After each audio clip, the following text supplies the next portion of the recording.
नमस्कार, बहुत स्वागत है आपका न्यूज 18 के डिजिटल प्लेटफॉर्म पर।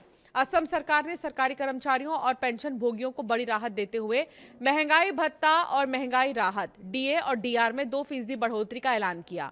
ये बढ़ोतरी जुलाई 2026 से लागू होगी, जिससे 8 लाख से भी ज्यादा लोगों को फायदा मिलेगा। असम सरकार ने डीए और डीआर में 2% बढ़ोतरी को मंजूरी दे दी है।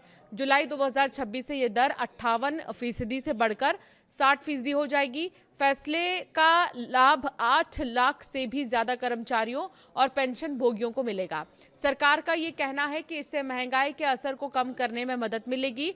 असम के मुख्यमंत्री हिमंत बिस्वा शर्मा ने कहा कि सरकारी कर्मचारी पेंशन भोगी राज्य की तरक्की में अहम भूमिका निभाते हैं। उन्होंने बताया कि राज्य सरकार के कर्मचारियों और पेंशन भोगियों के लिए महंगाई भत्ता और महंगाई राहत में 2% की बढ़ोतरी का फैसला जुलाई से लागू होगा, जिससे इनकी दर 58% से बढ़कर 60% हो जाएगी।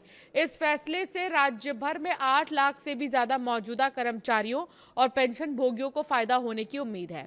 सोशल मीडिया प्लेटफॉर्म एक्स पर इस जानकारी को साझा करते हुए मुख्यमंत्री ने कहा कि सरकार अपने कर्मचारियों और रिटायर हो चुके कर्मचारियों की भलाई और कल्याण के लिए प्रतिबद्ध है। मुख्यमंत्री ने कहा कि हमारे कर्मचारी और पेंशन भोगी असम के विकास यात्रा में अहम भागीदार हैं। उन्हें और मदद देने के लिए असम कैबिनेट ने डीए और डीआर में 2% की बढ़ोतरी को मंजूरी दी है, जिससे वो इस जुलाई से 58% से बढ़कर 60% हो जाएगा।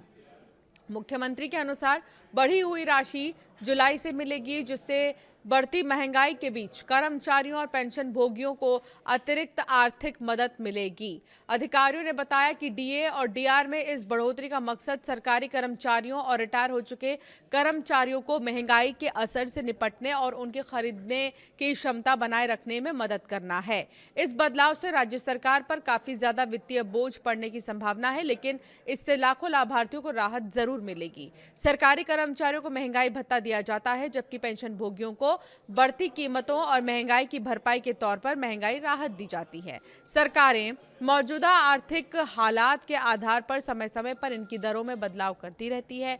हाल ही में की गई ये बढ़ोतरी असम सरकार द्वारा कर्मचारियों के कल्याण को बेहतर बनाने और वेतन, पेंशन और रिटायरमेंट से जुड़े लाभों का समय पर भुगतान सुनिश्चित करने के पिछले कुछ वर्षों में उठाए गए कई कदमों का ही एक हिस्सा है।